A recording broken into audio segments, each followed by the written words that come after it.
In the video, bud.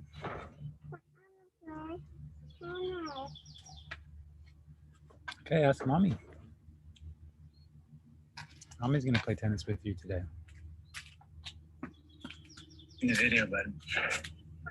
All right, all right. Hello, hello, hello. Welcome to another edition of Type What. My name is Graham.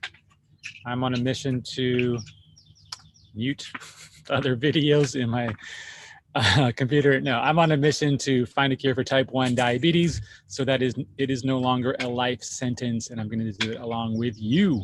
Yes, you. Together, we're going to, I'm going to start defining and recruiting people that are to do these experiments along with me, actually. So as I've been saying in a lot of my videos, more heads are better than one. And so if you're interested, let me know, and I'll help get you started. We can compare notes of where you're at today and where you want to be in the future. And if I can help, I'll be happy to help. Otherwise, we'll just kind of make a little collective of people running these experiments, doing the research, and trying to figure it out on our own. So anyways, this video is going to be a review of my March experiments for 2021. And so without further ado, let's just jump right into it. So if you're not familiar, I have a spreadsheet, a fancy spreadsheet that where I track my experiments. That's not it. Move. There you go. There we are. That's what I'm looking for. Okay. So, as you can see, we're in March here. We have the days of the month there and the days of the week. And you can see we have 1 through 31 each for each day. And then we have a bunch of experiments that I'm doing, or things or behaviors that I'm tracking, or feelings that I'm tracking. Like energy is a big thing for me, so that I can have the energy to do all the health experiments on top of all the other things in life that have to be done, like being a father and being a startup founder and all that good stuff. So anyway, so I'm just going to do a quick overview. I'm supposed to be doing videos on these daily. I've not been doing that. But it's been, there's been its own struggles in dedicating that time every single day. I'm working towards that, or something as effective as that. Maybe it'll manifest itself in a weekly review. I'd like to do the daily ones. Though. I'd like to get there. So anyway, I'll quickly go over these. We're not going to go through each particular number and checkbox, but it's more about seeing the theme and the trend, and if there is anything to learn from it. So in general, this top section here is for energy. And you can see there's lots of 7s, and there's some higher ones and a little bit of lower ones.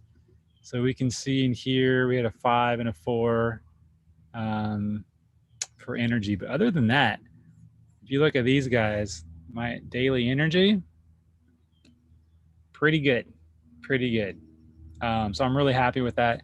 You see these gaps, that's really just like I didn't fill out my spreadsheet that day, or I don't remember exactly what that was if I was going back to try to remember. So most of these gaps, that's something I want to fix, obviously, but making progress one day at a time here.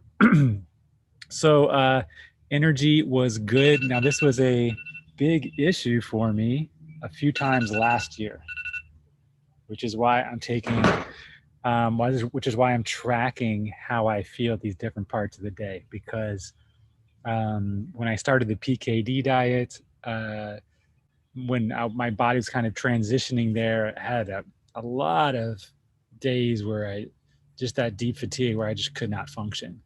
And then also when I came off of PKD and went back to the plant diet, whole food plant-based diet, a lot of similar things happen. So it's really disruptive to all areas of my life. And it really helped clarify that having energy is the most important thing. Because if you don't have energy, you will not do anything else, right? If you don't have energy, you can't do your health stuff. You can't do your family stuff. You can't do your work stuff. You can't do any personal stuff. So that's why my focus is on this. That's why it's on top, because it is the most important thing. All right, so now moving on to some of these other things. So the things that I have been really good at is the morning motion. So I've been working on a daily habit of doing it's this really light exercise specific to my body and how I want to improve. I have a little bit of an anterior pelvic tilt, so I'm just working on some muscles related to that. So some back muscles, hip flexor, and glutes. Glute exercises related to that. So just kind of something in the morning I do almost as the first thing in the morning that just helps kind of get my body going a little bit. So I've been really good with that, despite the gaps here on these days. I would say most of these days where I didn't fill it out, I actually did do it. So I feel like I'm in the 90th percentile when I do those. 90% of the days I actually do that. So the bright lights, so this is either bright fluorescent lights, which I know are not the ideal situation, or it's actual sunlight, which is the ideal. So there's been some cloudy days in March, some rainy days that I wasn't able to do that. But there was also some days where I woke up early. Some days where I couldn't get outside early just because of life and kids and stuff. But so most of these days I was able to do these two. And so the three things that I've kind of zeroed in on that have helped me with my energy is these three here, including the workouts to failure. So not just a workout in the morning, which is a little different than the morning motion. Morning motion is like just kind of a body warm up. It's like my heart rate doesn't even get that high. But working out to failure is like that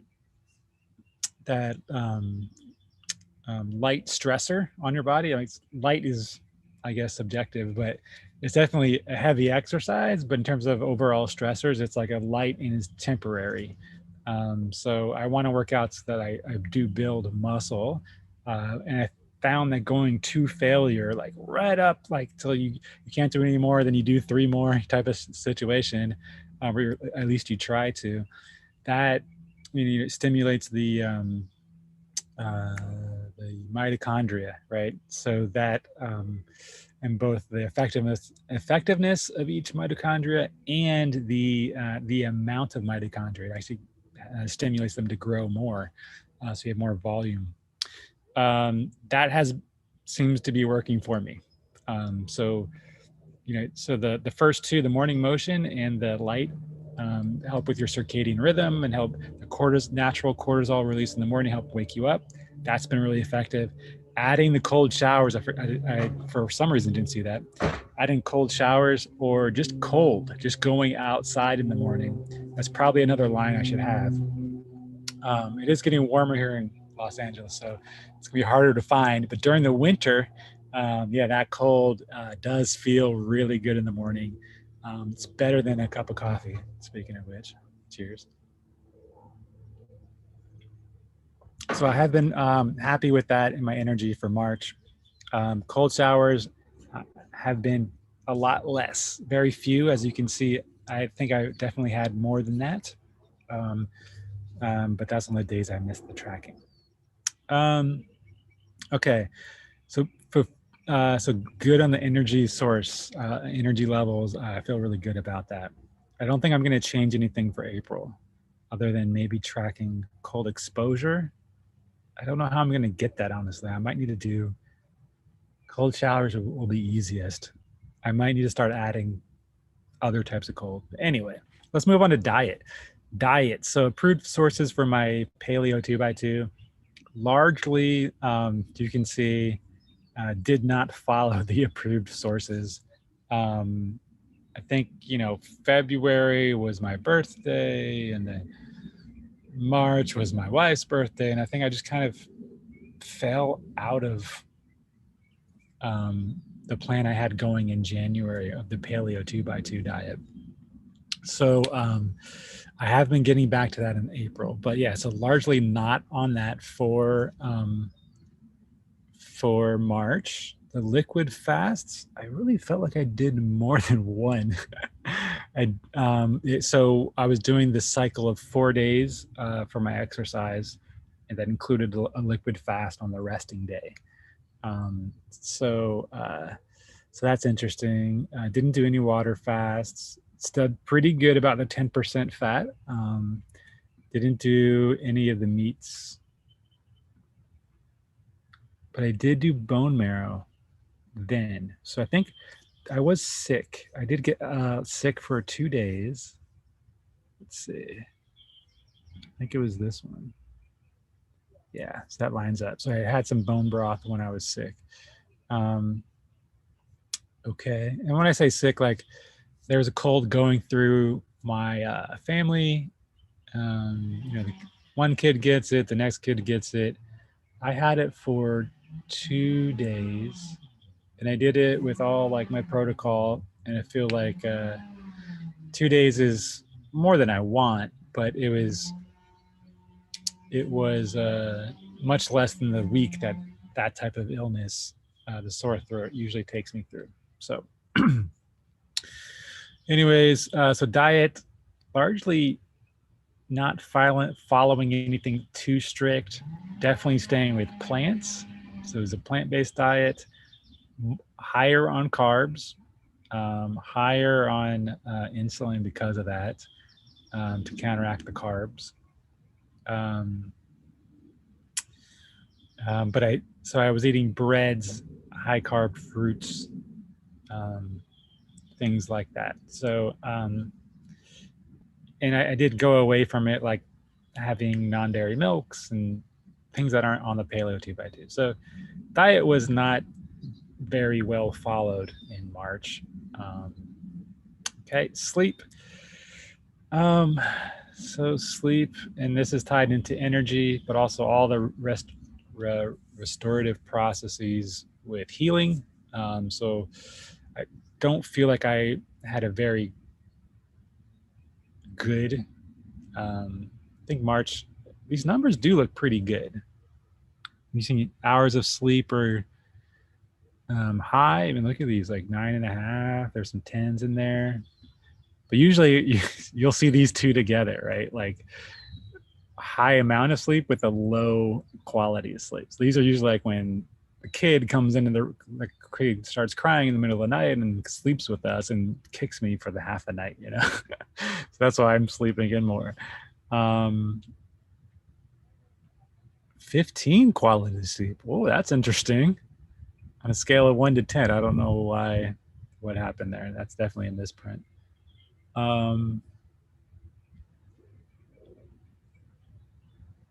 But yeah, you can see here.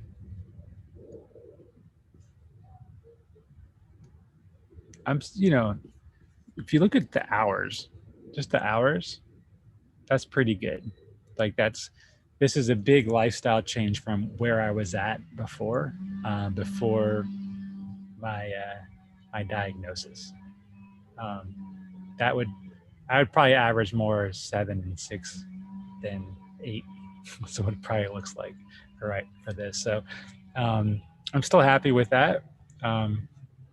I feel like I could have definitely gotten better about it. The main thing here is I was not waking up naturally before, like naturally meaning without an alarm, at my 5:30 a.m., which is really all predicated on getting to bed before 9:30. And you can see there's lots of gaps here. So that's why I feel like, and then that throws off my morning routine and it all trickles down. So really, like, this is so critical for me.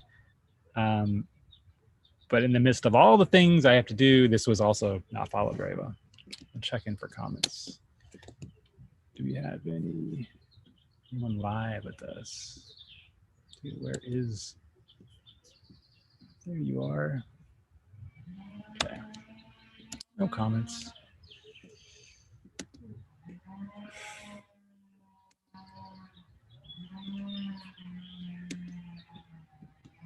Getting lost in all my tabs, dude. Okay. All right. So hours of sleep I'm happy with. Quality sleep, obviously it can be improved upon. Most of these downgrades in the quality of sleep I'm counting them as like interruptions in my sleep that I remember when I wake up. I'm kind of counting the number of interruptions and or how well did I sleep. So when I was sleeping well in February, I felt like I would wake up around 3 a.m. and have an idea that I would write down, right? I'm not having that because I feel like I'm not getting to bed before 10. I'm missing part of that restorative window between 10 and 2 a.m., which is supposed to be like, what is it? Is it the deep sleep phase? I forget. But it's really restorative. And so I think that's kind of throwing me off. I'm sleeping in later. So quality sleep, I don't think I can adjust as well. The big thing I do have control over that would help me is just getting to bed before 9:30. Part of getting to bed before 9:30 is to wear your red glasses at night, which I've been pretty good at. So I feel like in, some of the days I missed here, I was also wearing my red glasses. Haven't needed naps.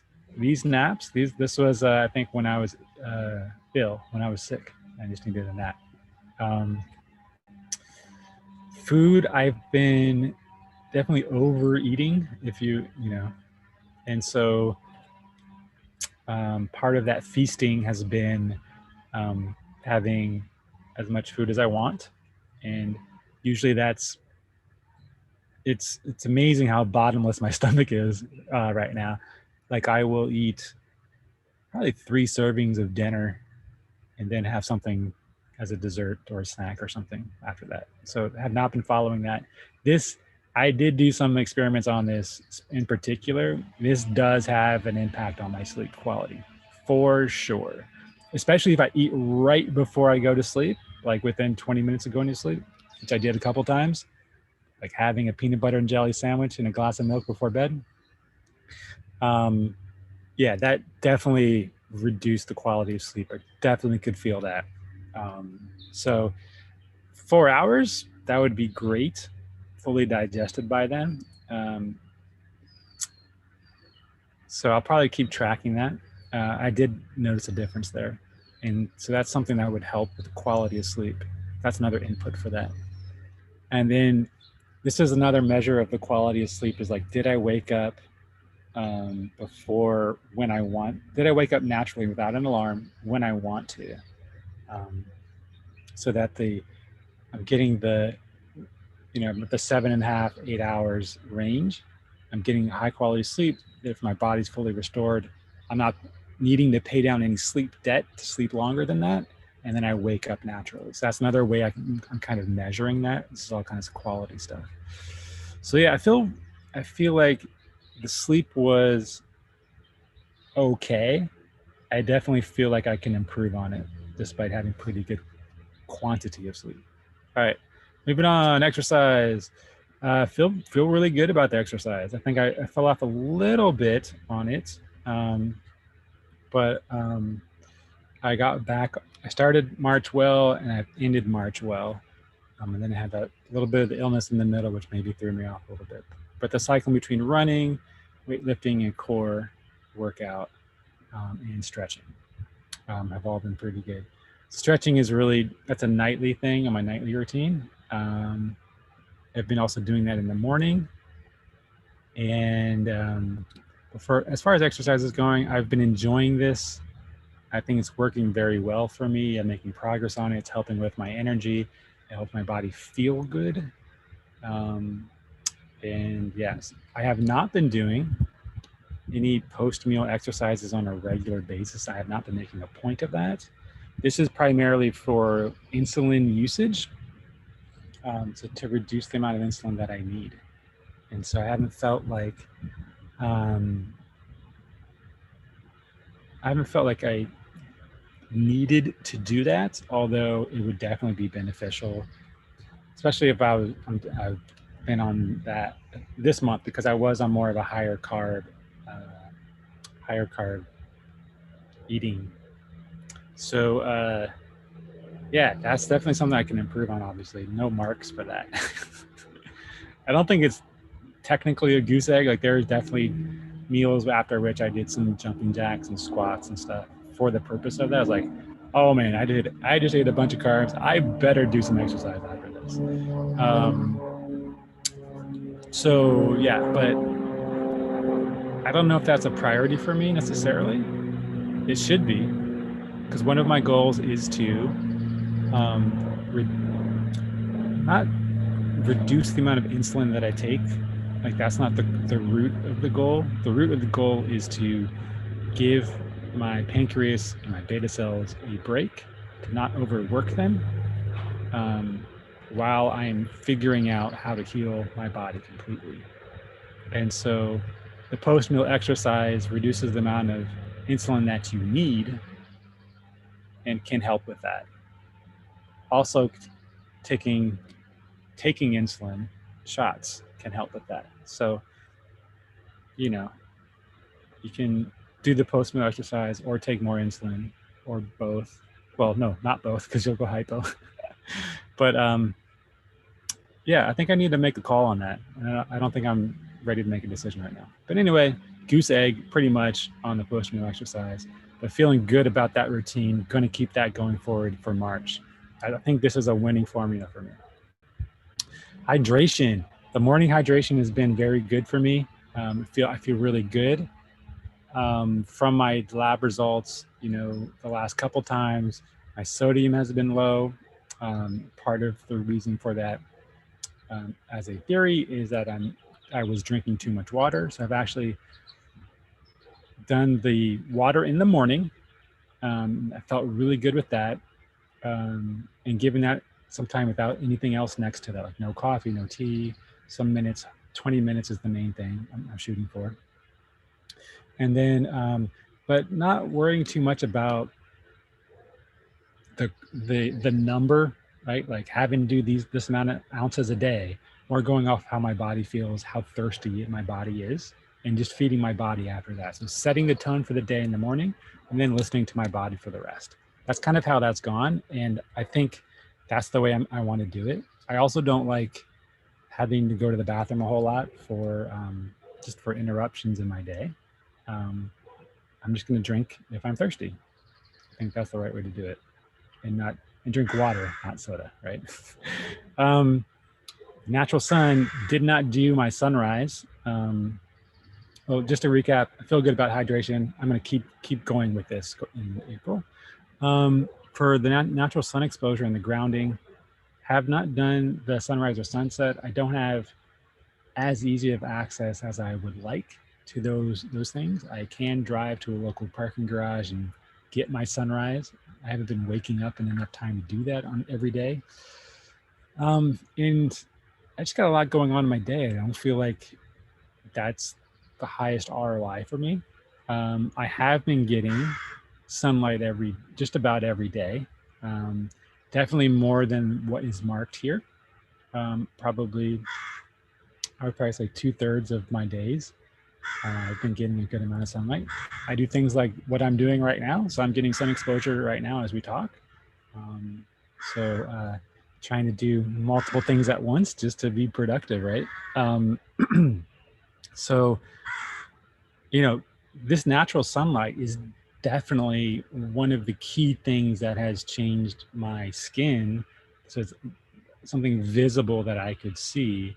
I was getting an eczema that was post my diagnosis. Never had eczema before that. I've had it inside of my ear, and also visible patches on my body, all of which have, since doing natural sun exposure, have almost completely disappeared. That all the patches on my skin have disappeared, and my ears are like almost completely gone. Like maybe they're at like 1 to 5% of what they were before. So really encouraging stuff. Definitely going to keep on that. Trying to make a point of getting at least 15 minutes, which is such a small amount of sun. 15 minutes exposure with most of your body exposed. So for me, it's just shorts and a shirt off. That has been really big. There's a lot of layers to that. Vitamin D, being grounded, so all the electron transfer stuff. the EMF stuff, all the other UV stuff that you get from the natural light, your circadian rhythm, all this stuff. So definitely keeping on with that. I've had that big transformation from that, and I'm just going to keep that going forward because it works, right? If it ain't broke, don't fix it. And it's not too interruptive on my day because I get to work from home and stuff. All right. So some of the more supernatural and placebo stuff. I didn't do any of this this is my older version of affirmations where I wanted to kind of have these different things. This is the way I was going to measure it. But I have been doing the healing prayer. You know, what's interesting is the healing prayer I feel is like so much more powerful than all of these combined, right? Because these are all very, with the exception of maybe the felt one, a lot of these are very mental focused. And the healing prayer, when I'm getting into that prayer part, it's very, there's an emotional connection. It's like a multifaceted, but it's more of an emotional connection, and it's emotional and spiritual, right? So it's like, it's very, it's much more of a profound experience than doing the study work of just writing down the affirmation 5 times or whatever that is, or reading or just saying it out loud. So it's really like, it's saying it with such purpose and meaning that it's another level. It's just another level. And so definitely I'm keeping on with that because of how I don't have any tangible way to express if it's working or not, but I do feel very good, very empowered, and very reassured, at peace, etc. after doing that. And it's just a really good exercise, like peace of mind, all that stuff. So I really like it. I'm going to keep doing that for sure. There's more I can do with the placebo and that supernatural stuff.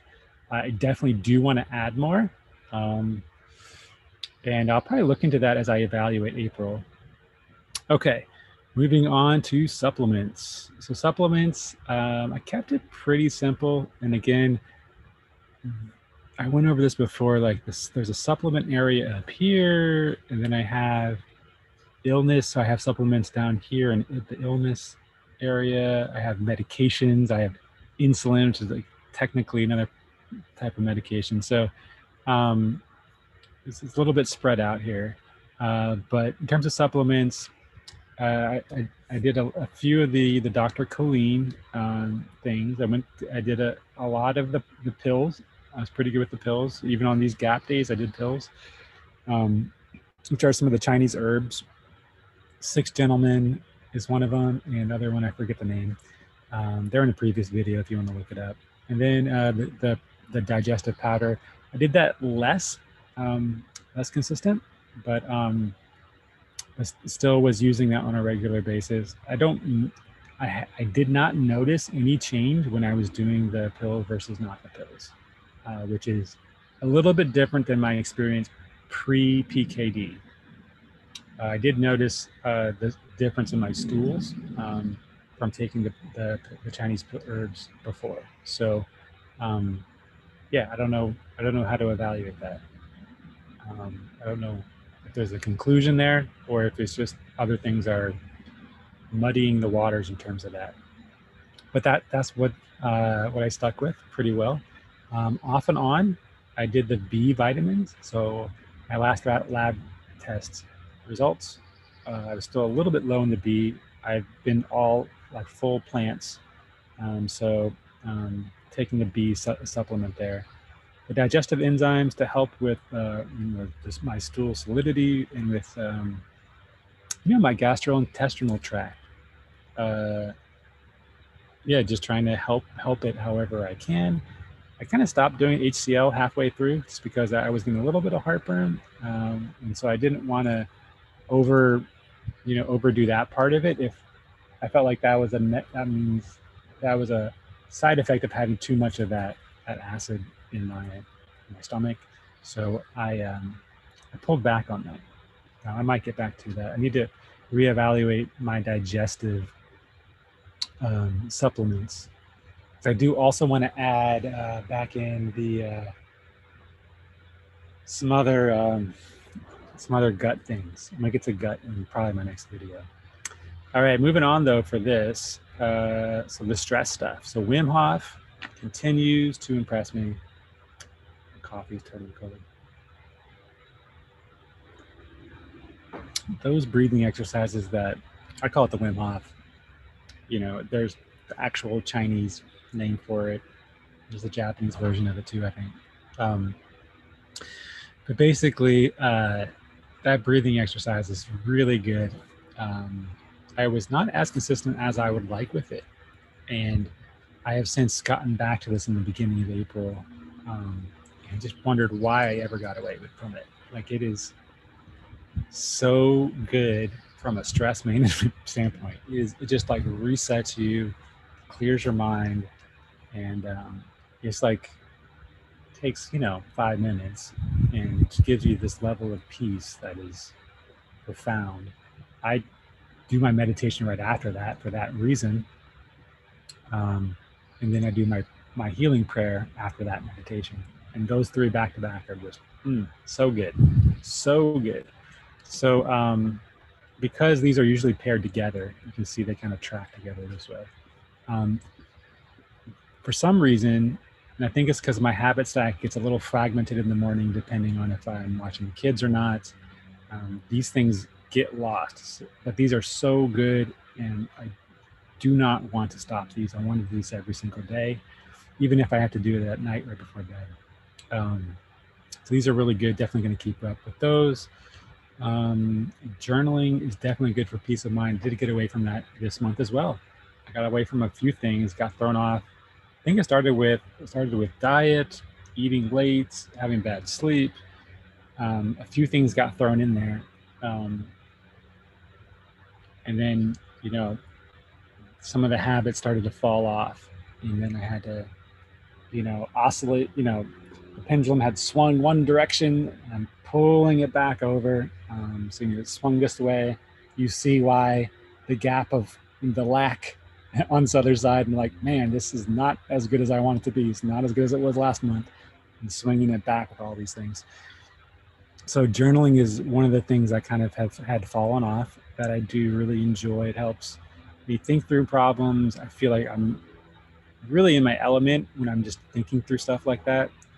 Journaling, thinking through a problem, documenting it out, and getting to that conclusion, whatever it is, or just expressing myself that way.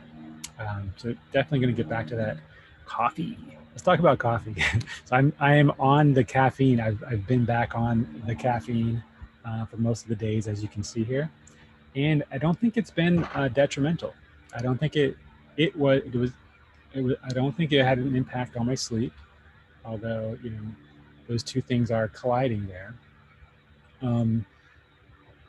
I think it was more about me having too many things to do right before bed, and my wife and I adjusted our schedules during March.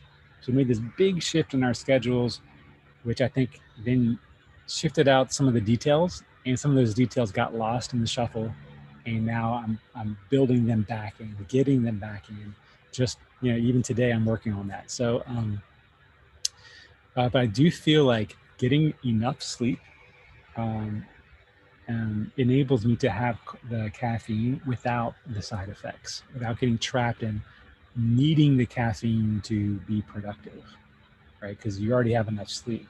And there's days where I just don't even, like, I have so much energy, I don't even want more energy because I feel like and from experience, like if I take caffeine, I get too energized, then I have a fallout.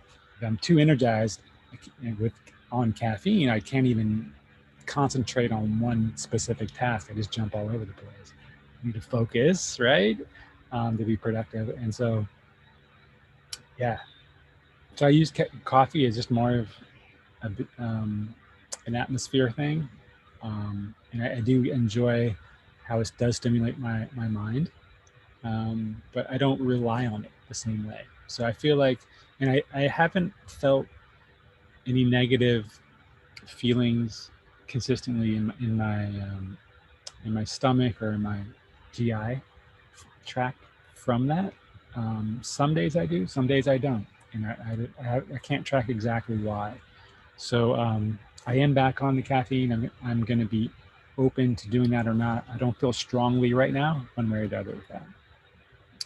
And then stress and depression, great month for that. You can see I did have some stressful, times, but a lot of that's just stress from business, just doing the work. And you can see I felt very good on the depression level. So I feel, and this is all related to, and I think it's all having the good energy, coming back to this.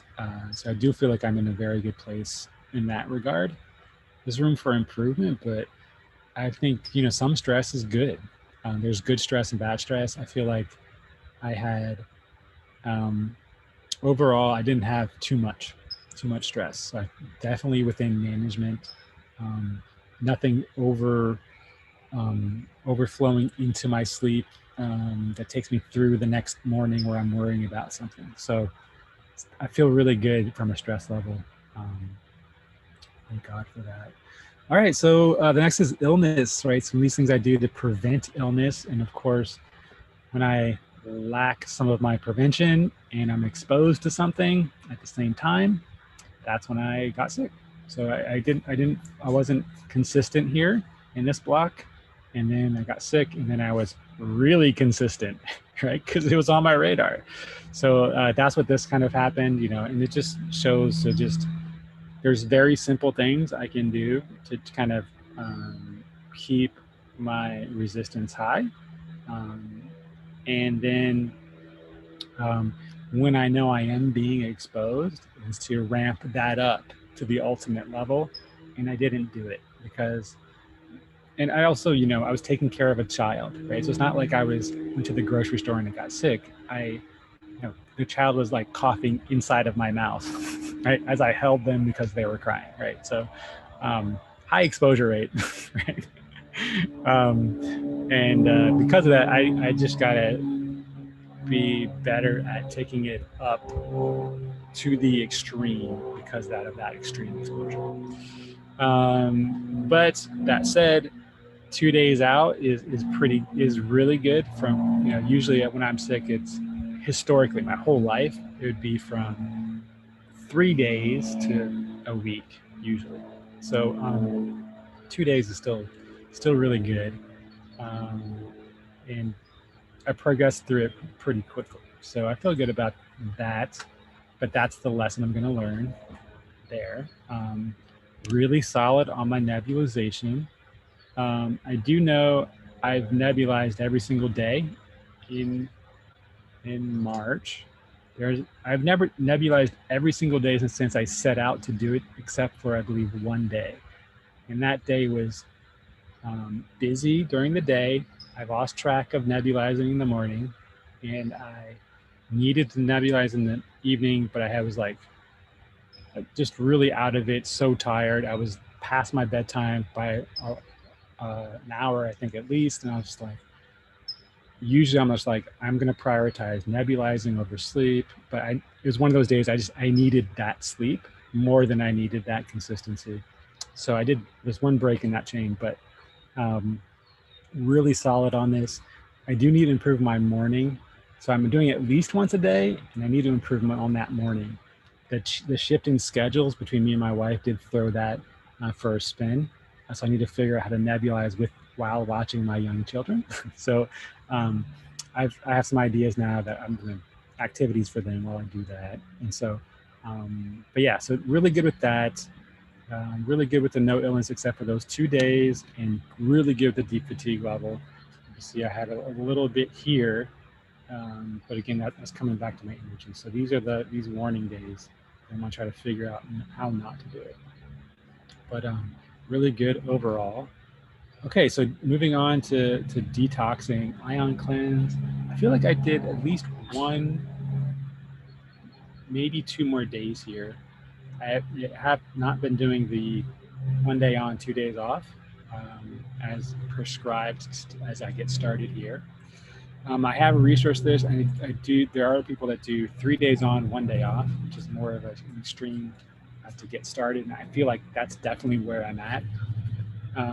My ion cleanse water is brown. There's some black parts. It's pretty gross. So I feel like there's a lot. I'm getting a lot of value out of that, getting that stuff out. So I'm gonna need to add that and ramp that up for April.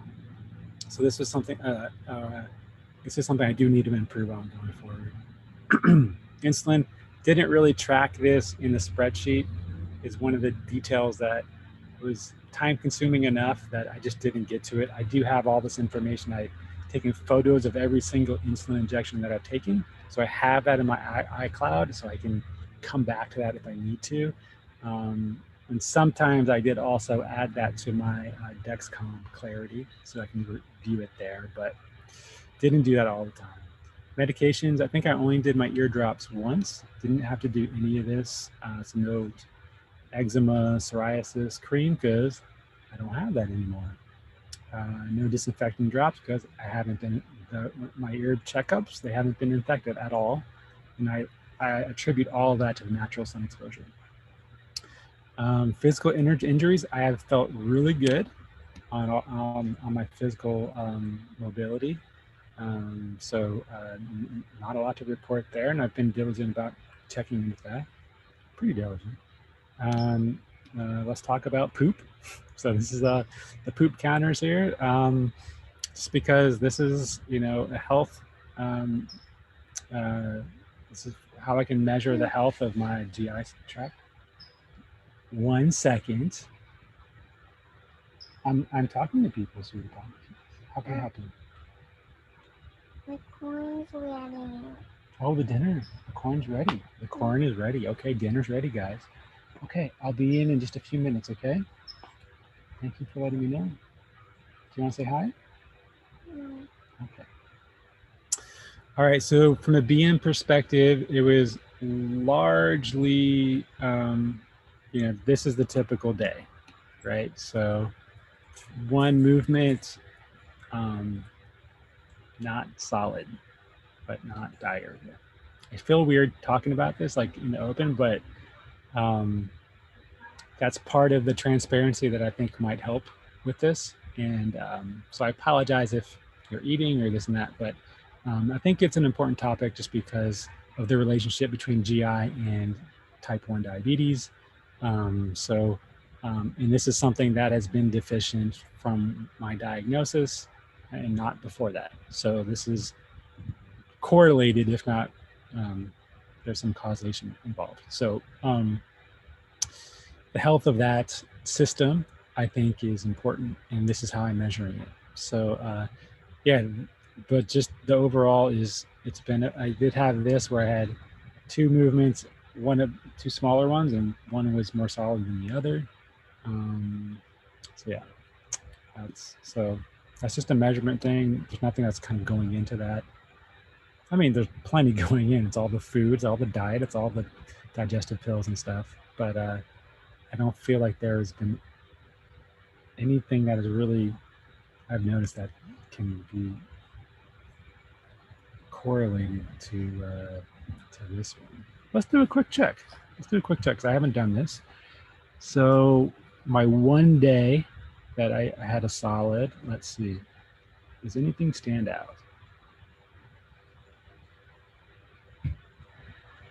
I was sick. This right here. That's one thing.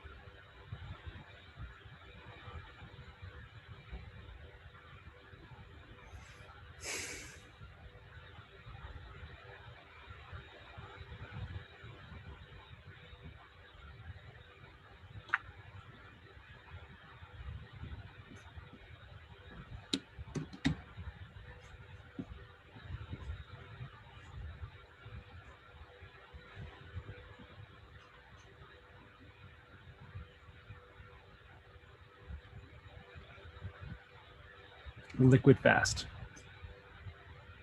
Am I on the right column here? Yep. That's what I thought. Liquid fast. So when I did PKD, I had regular solids, more than I've ever had since diagnosis. There weren't 100% solids, but more than that. And part of that, I believe, is so it's either related to the types of foods I was consuming or the quantity of foods I was consuming. I think based on this liquid fast, right, I think there is a quantity component where it allows my digestive system to rest and or have more time to process the food without having all the fiber, push it through really quickly. And so maybe that either improves the health of the digestive tract or allows the current state of the digestive tract to work with more time to digest things. So to me, that is the insight. And it's not strong enough to draw a solid line there, right? So that is something I should look into for April. I did get away from those liquid fasts a little bit, and so that's something I can then bring back. I am feeling very hungry. Am I hypoglycemic? Checking, let's see, 12, no, I am not. Excellent. It's been over 3 hours since my last insulin dose. Short term, I mean, I'm pretty much in the clear, although I didn't take any long term right now. I think I'm just hungry and caffeinated.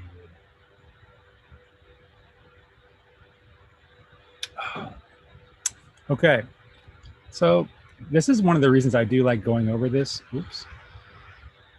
I know this could be like the most boring video you've ever seen, but if you're here with me now at whatever minute it is, 30 or something, it can't be that boring for you, right? Okay, I do have notes here which I did want to go over.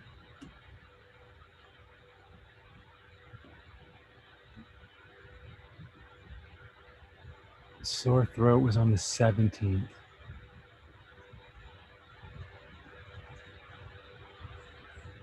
The 17 and 18 where I was sick.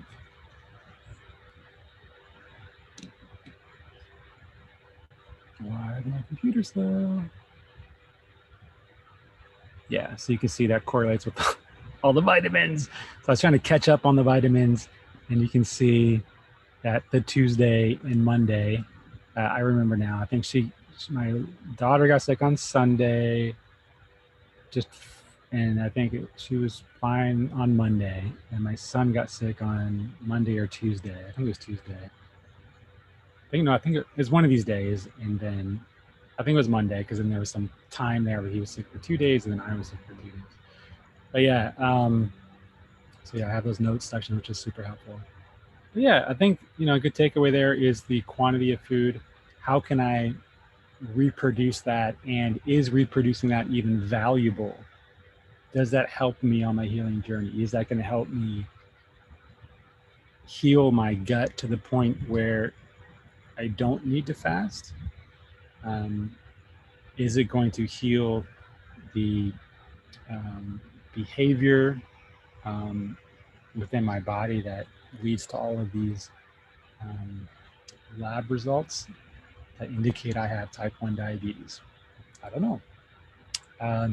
But it is an interesting experiment, something to test for sure. So as I get back in April, I will pay attention to that. And I will bring back the liquid fasts for that reason, and for just the cycling of it reason. I think it's been very good. Okay, so this last section here is this Beamer section. The Beamer is like this, it's like this machine you put on they're different apparatuses. I've been using this. It's like a heavyweight champion of the world boxing belt.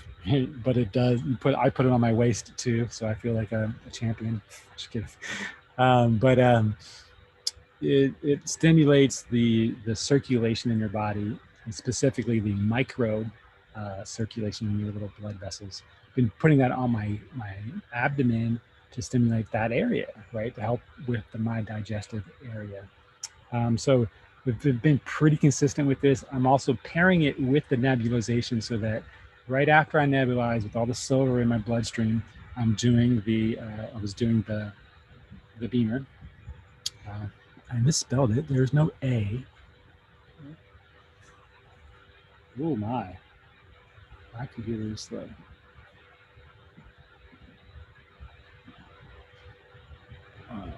It must be a Zoom must have a memory leak or something. All right. But yeah, that's pretty much it. So I have some notes here. This is the last check.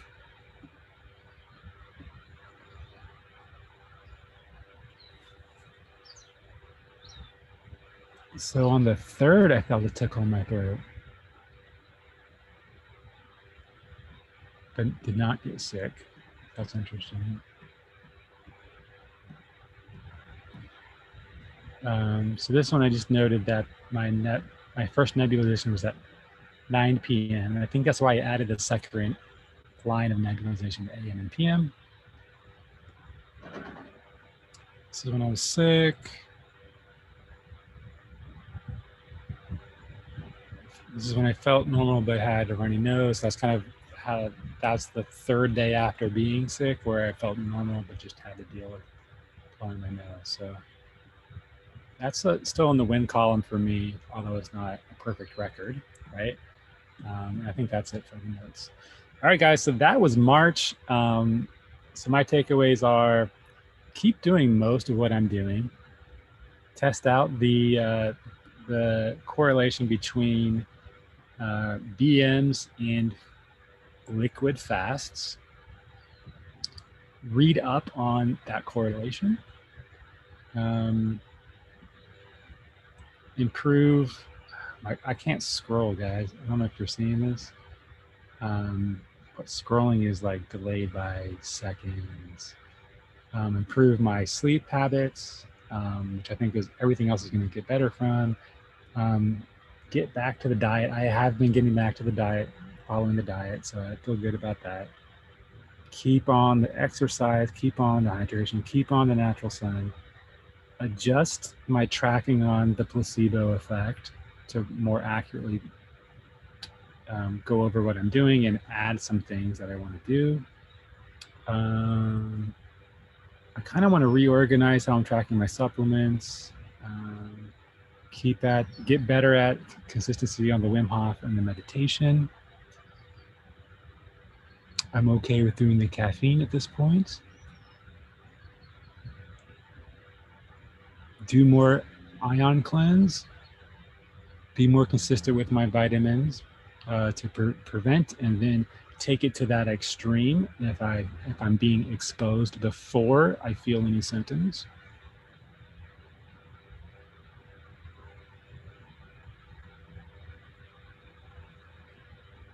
Yeah, I think that's it. I would like to add insulin tracking, but man, there's only so many hours in the day, right? I think I'll leave that off for now. Okay, and that's it, guys. If you have any questions, please let me know.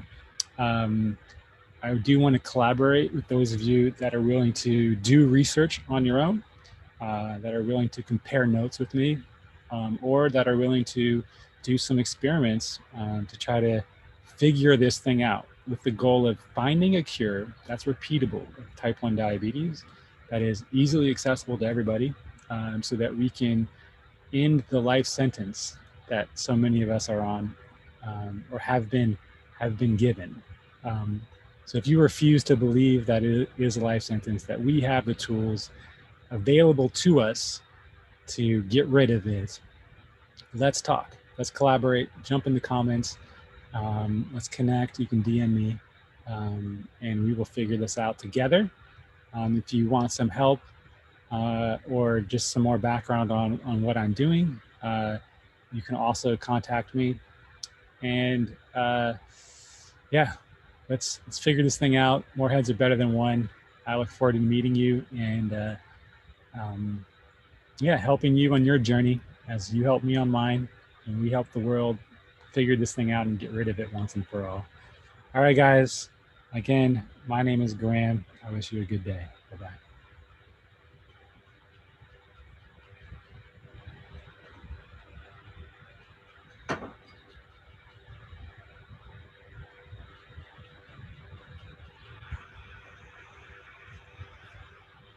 Oh, I thought I was done. I'm not done. Now, goodbye. There's that awkward moment before I close my Zoom. All right, guys.